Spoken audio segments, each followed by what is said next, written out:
Welcome to Daily 5 for Thursday, May 30th, 2024.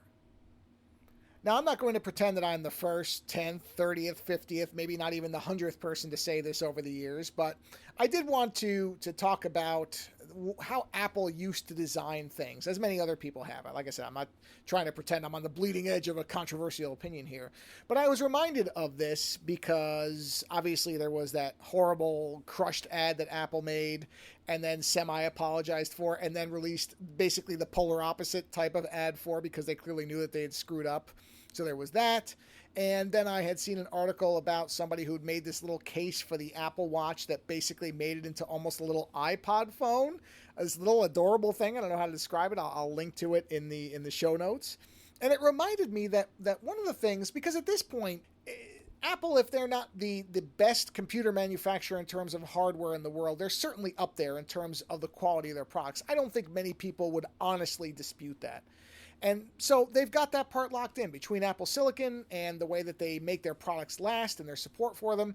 You really can't ding the hardware all that much outside of these little mistakes here and there, like the butterfly keyboard and that type of thing. But in general, it is a pretty safe bet to recommend a Mac to somebody as long as the apps that they need to use are present on it.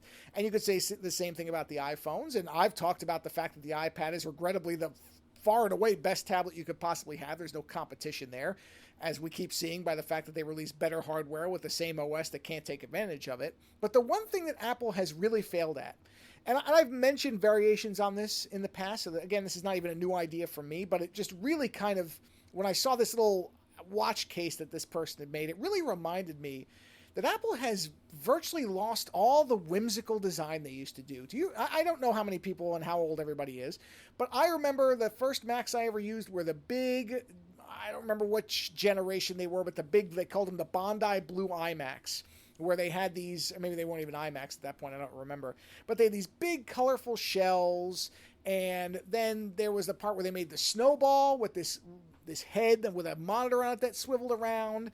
And then one of my favorites, which unfortunately was not a great computer, so it flopped, but the Cube computer that they made. Apple used to do things that took chances more. They used to do things that were bright and vibrant and made you really want people to know they were using their stuff. And I feel like they've regressed into this design aesthetic where, I mean, forget the Johnny Ive stuff. That was its own problem. But it feels like, and I've heard people say this, I think, as a defense, that professionals want everything to be in grayscale and monotone. And look, I love monotone. I love it.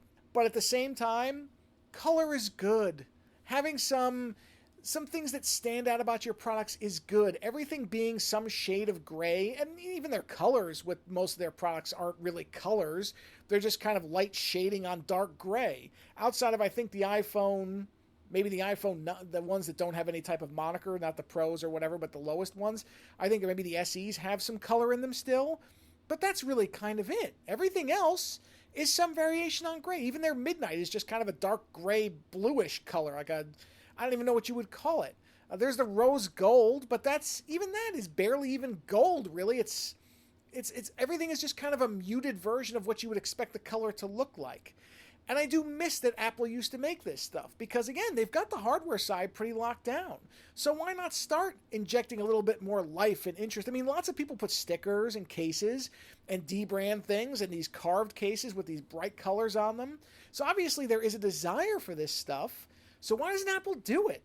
I've talked before about how the fact that I think that Tim Cook is missing that other side of what Apple needs. And I think this is what I'm talking about, is this ability to make the products feel like they are distinct and unique and interesting. Because honestly, if you see two great laptops next to each other, I mean, you'll have to get close to tell which one. I mean, there's the Apple logo, but let's say you could only see the color of them.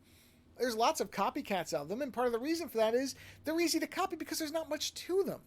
So I don't think they have any desire to do this. They're selling too many of their machines. You know, they're making enough money. There's no real impetus for them to do anything differently, which of course is its own problem. That's, again, the iPad Pro problem. When there is no competition, when there is no threat of any kind, you just kind of crank out the same stuff because you're just printing money, and that's sort of the big company problem everywhere.